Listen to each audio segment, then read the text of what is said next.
I wouldn't like to say that I'm having a bad hair day, but it's looking decidedly square. I'm not really sure what's going on, but hi everyone, my name is Charlie, and today I am going to be talking about nothing in particular.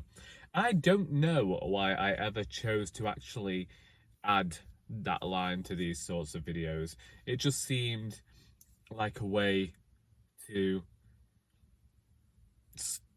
begin why I'm talking about these nonsense, general chatty videos. That's for me to concern myself with.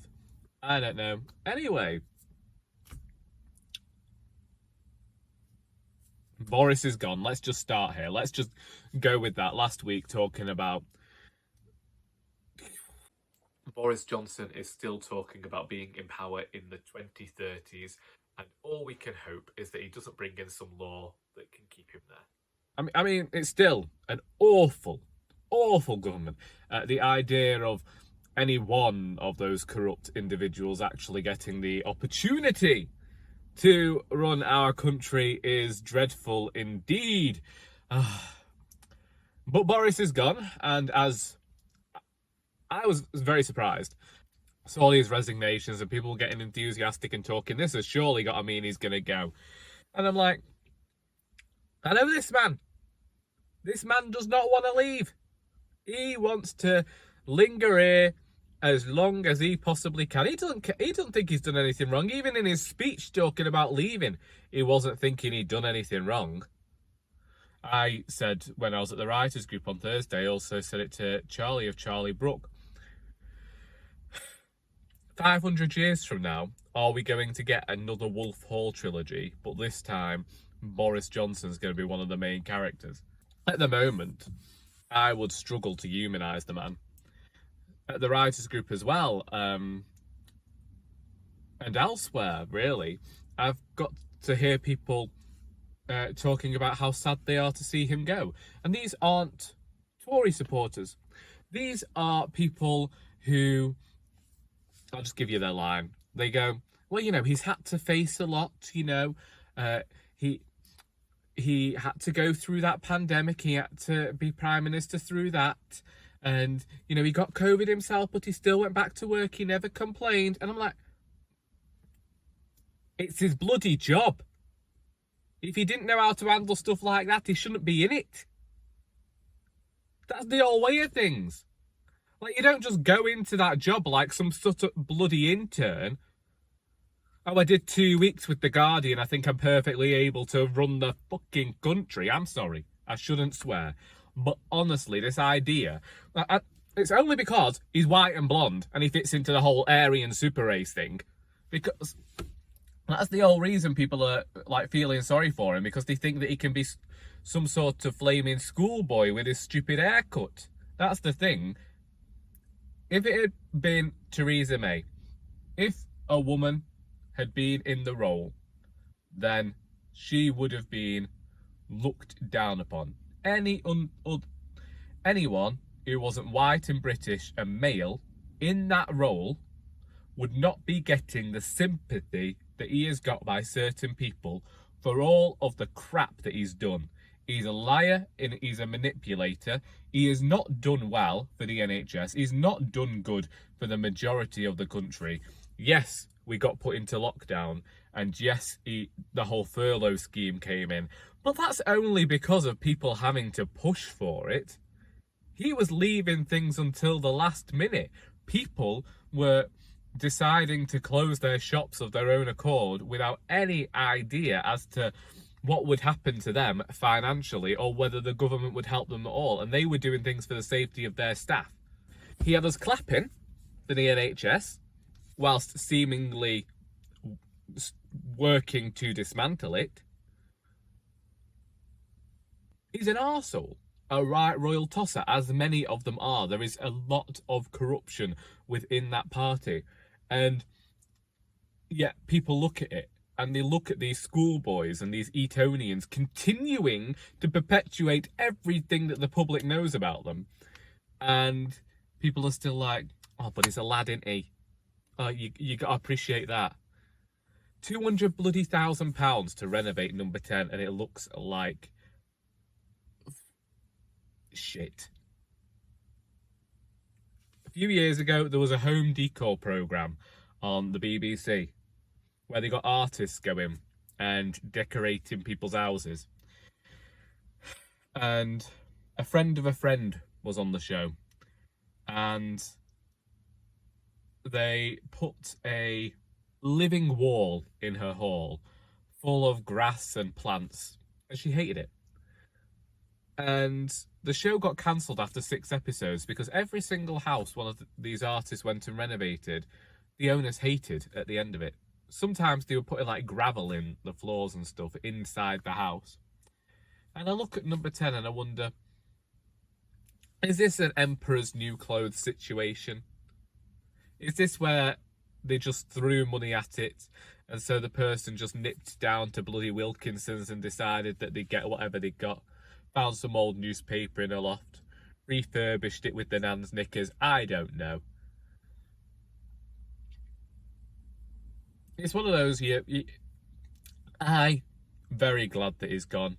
I still not happy that the Tories are remaining the party that is in power. I got very annoyed on Thursday to hear a Tory go onto the news and say, I believe that everybody in this country is a Tory. Sometimes they vote otherwise, but at heart they're Tories. I'm like, sod you, mate, I'm bloody not. I am not. There is not a bone in my body that would want to be associated with them. Yes, I work with them. Yes, I work with people, and this is one of those things.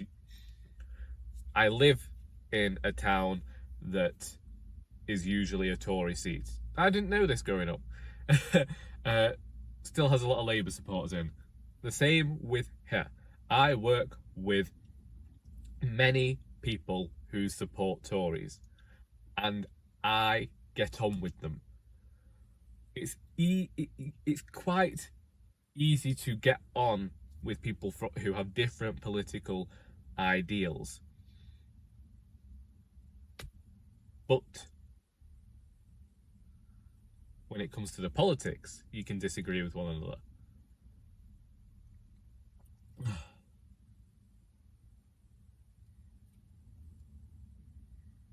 Sorry, that was 8 minutes of ranting that I didn't mean to expound. And the fact of the matter is that this is a man who wanted to be Winston Churchill. This is a man who kept working thinking he was the hero, but he was only a hero in his own mind. He was only the protagonist of his own narrative. And the reason this came about is because he had so many people like Nadine Dorries, another corrupt individual, and one person I can't stand, who does not know the facts, who makes decisions based on getting revenge and getting one over on other people rather than actually looking into things, has absolutely no idea, doesn't look into things at all, but whatever. But because people hold this man up and say, oh, you're doing well, kid, keep at it, he begins to actually believe these sorts of things.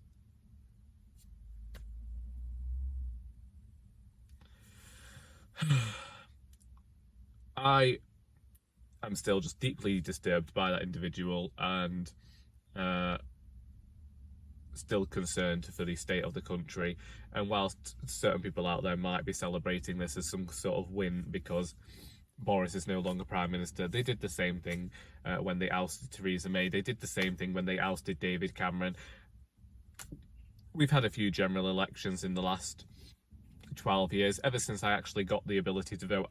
It was a voting year, the year that I voted, and I can remember David Cameron and Nick Clegg getting in as a hung parliament, and then I remember David Cameron winning it on his own, and it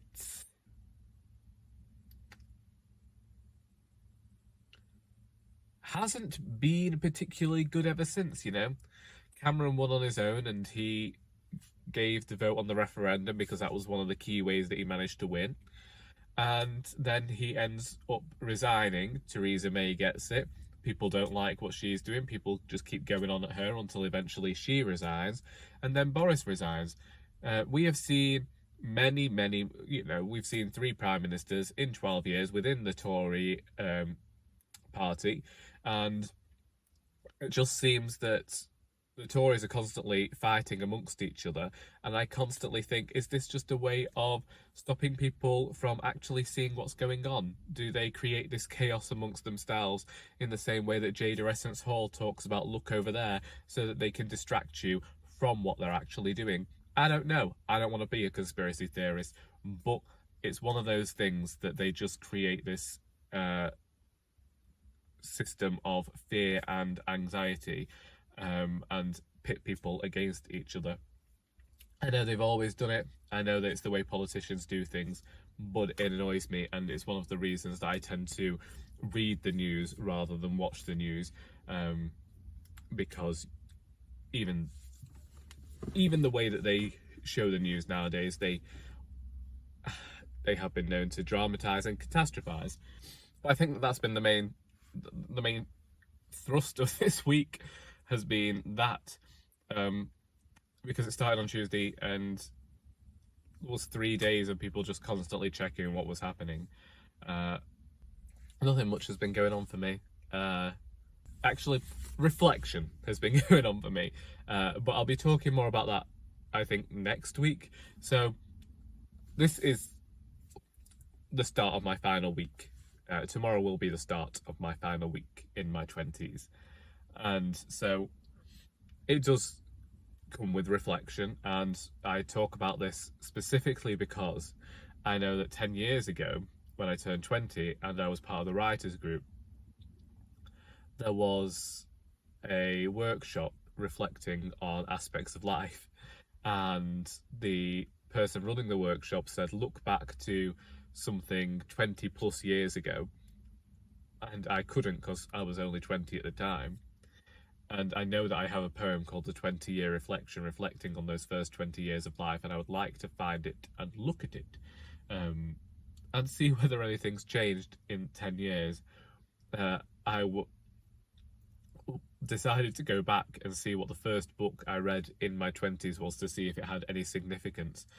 And it was The Catcher in the Rye by J.D. Salinger. So it had absolutely no bloody... what's the word? It didn't mean anything at all. It had absolutely no meaning. For the most part, I can't remember it.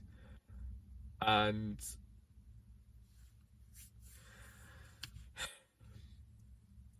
that was it.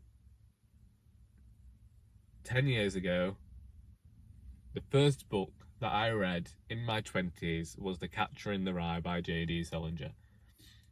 I should have looked what the last book that I read in my teens was, and tried to see what I'd want the last book to be in my 20s. But then it's one of these things where it gives certain significance to time, and as I've grown older, I've begun to recognise that time's just something we count, really. The whole thing of age is but a number means so much more to me now that I'm at the age I am, because I think that it means something different. I think that when you're of a certain age, and we see it in Friends where they show Joey crying, everyone hitting 30 and him hitting 30 himself, and actually getting here, yes, I certainly feel tons older when I realise that, like last week, the people who are getting degrees now were born in the year 2000 and onwards, because in my head, when it switched over to 2000, everything that happened then was like, oh, all these people are really, really young.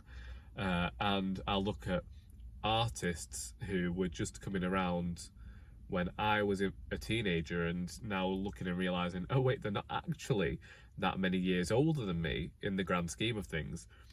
But when you're in your teens and you see someone who's like 3 years older than you or 6 years older than you, you believe that they must have everything together. And there's just something about you at the age of 14 or 15 that look an 18-year-old with new freedoms and be envious of them. And then you get to this age and you look at all of the things you have to pay and everything, and not even that, you look at relationships in a different way as well, and you look at age in a different way as well. And yeah, maybe that's something I'll be reflecting on next week. And also, I think that when you're that age, you think that everybody of a certain age knows everything, and you think that you're going to hit like 20 and that's going to be that you are going to be so sure of the world. And then you get to the age and you realize, actually, if you were unsure of the world then, you're going to continue to be unsure of the world, and you're just going to go through life constantly wanting an adult to come along and help you. So yeah, that's been a lot of it. And a lot of walks with Sally. We had a unexpected visit on Tuesday from let's just tell the story properly, from a bailiff, because my parents had an unpaid bill that my mother had apparently thought she'd been paying, but she hadn't been. So they were going to come into the house and seek goods. And immediately I start panicking, because there's been a history of like debt and money issues in my family. So it just brings all these things back to you. And so on Wednesday, I got up and I think I edited a video that day and I did whatever. But then when I took the dog out for a walk, I went for a walk around the forest and I was still feeling a certain type of way, so I ended up driving to the canal. Sally was thrilled. Sally got 2 walks, one after the other. I was out of the house for nearly 3 or 4 hours, just meandering. It's, you know, you collect yourself, you think about things, and then went home to get told that my parents had sorted everything in the morning and now there wasn't anything to worry about. Which part of me was like, well, I wouldn't have gone on so many walks if I'd known this beforehand. And another part of me was like, well, I was glad for the walk. I was glad to stay out and think. Because I was also thinking about writing and what's going on there, because I've been editing the final Doris book still. I have now developed a deep-seated hatred for the word now. And if Dane is watching it, that is entirely his fault. And it makes perfect sense, but it's also made me despise the word no. It's one of those things, you discover that you overuse a word, you discover that you've been using a word incorrectly in a document. I keep saying you. I discover that I have used a word a lot, or I discover that I have been using it incorrectly. So I go back through the document and see that I use something however many times and see it so often that I hate it by the end of things. And so I had that going on. And I'm also still trying to find the voice for the next flaming book. I think it's definitely the charity shop book now. I don't know, touch wood, at the moment it's the charity shop book, because I want to write a standalone. I want to write a book that I can go into knowing that once I'm done, I'm done. I also think that it's going to be helpful to readers to be able to go and pick up a book that they can read and see whether they like the style. I mean, they can do that with Our Doris, they can do that with any of my books really. But I want to write this standalone and I'm trying to find this voice and I haven't got it yet. And I know that I said last week about talking about writing from all these different perspectives, such as writing from the perspective of objects and buildings and these inanimate things and different characters, trying to locate the voice of this narrative. And I'll admit they're just like scraps. They're just because I can usually tell when a voice isn't the voice, but there is one voice in particular that keeps hitting me over the head. But I also don't think that that's the voice of the narrative. That's just a voice that is there. So having this voice that isn't the voice that I'm looking for, that isn't the voice of the narrative, is very difficult, because I don't know that this is a book of two voices, and I don't think that this voice over here is the voice of the book. I think that this is just somebody who's persistent, and this is what happens. This is what happened with An Heir to Murder. I had characters that were persistent, so the voice was okay, because the voice was almost like Harold again, but in the third person, and a bit more modern maybe. It's still, there's a great interview the other day that a certain bookshop did with Matson Taylor about the way his book, The Miseducation of Evie Epworth, and All About Evie, that comes out in a few weeks. And he talks about how sometimes he'll leave a note that he needs to include a certain word for the rhythm, because he knows that a certain type of word needs to go there, and it's got to be 3 syllables or whatever, and it's all about the musicality of language. And I can understand that. Victoria Wood was the same way. I believe Alan Bennett is as well. It's a certain thing about capturing the way that people speak and capturing the rhythms of language, and capturing that rhythm is just something that I'm searching for. And it's the way that I write. But I also know that you don't just have the voice of a character. You have the narrative voice as well. So with An Heir to Murder, Primrose came along, and Primrose was this very persistent character who kept inserting herself into scenes. And now I have this character voice in my head who wants to be the narrative voice, but I don't know how as I'm saying she there, I don't know how they can be the narrative voice of this book without making the book something that I'm not sure that it necessarily is, unless I lean into this and create something completely absurd. I don't know. It's difficult. This is incredibly difficult for me. I have been writing Doris for the entire decade. Doris has been the constant. Doris has also perhaps been too much of a crutch, and maybe I have relied on Doris a bit too heavily. I don't know, but this book seems incredibly difficult for me to be able to wrap my head around. Maybe once I've actually got Royally Doris out into the world and I allow myself to relax and think, okay, you need to write the next book now, maybe that's what will happen. Because that is what happened with Indisputably Doris. I had to finish the editing and get the book out before I moved on to An Heir to Murder, before I moved on to Doris Ahoy, before I moved on to Royally Doris, with the children's book appearing throughout.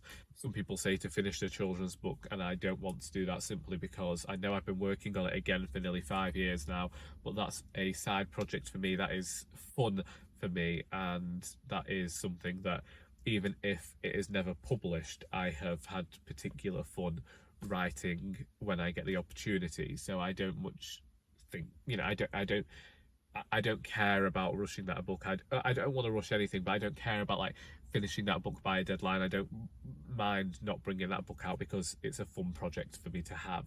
That has absolutely nothing to do with my main writing and what I have planned there.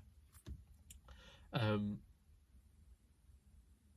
also, in terms of reading, if we go to that, I'm still reading The Lincoln Highway, and The Lincoln Highway has helped me a little bit reading this book, which has all these different perspectives and has all these different, what's it called? You know, when you have a third person, a first person, you know what I'm saying? That sort of thing. Point of view? I don't know. Perspective? I don't know. But that. And I know I'm reading this for the BookTube Prize, so I can't give any thoughts on the book, but I'm saying it's helpful in terms of writing to look at it as a writer, and consider maybe writing something with multiple perspectives. But I also don't want to make this book that has a very clear narrative something that it isn't. Does that make sense? Maybe I should challenge myself though. Maybe I shouldn't be writing all of these books that have one through plot and then jump out of them. I don't know. I don't feel like Doris does that. I don't feel like royally Doris does that. But who am I to know? Ugh. You can tell I arrived a bit early today, can't you? Although I expect my manager will be here soon, because I think I got here at nearly 20 past 8 and it's about 10 to 9 now. So I imagine that someone's going to come round that corner within seconds. And if they do, I'll finish this later on. But I did start watching Only Murders in the Building this week. And I got through 3 episodes in one night. It appealed to part of me that likes the blend of crime and comedy. Yeah, very well done, I think. Nicely surreal and absurd.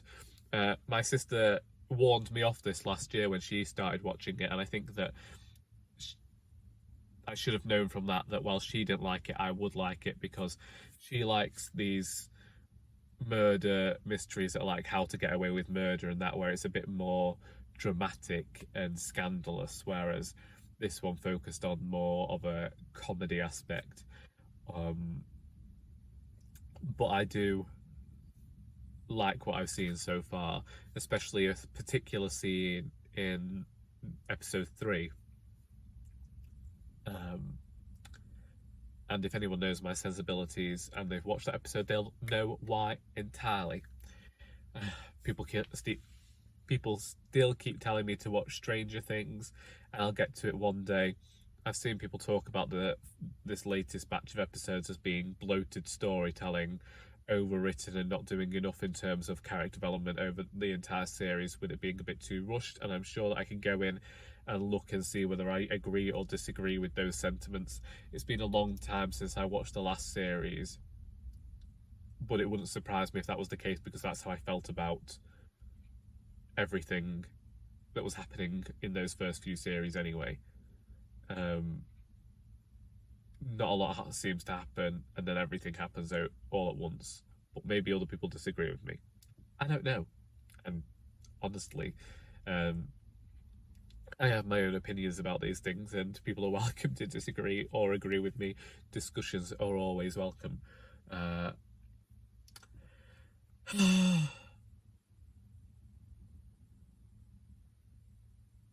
also been putting a playlist together for my 30th. Not that I'm doing anything. I don't celebrate my birthday. I just thought I liked didn't join the 27 Club playlist a few years ago, so I just wanted to do another one. And you know me. And if you don't know me, I'm sorry. You're missing out.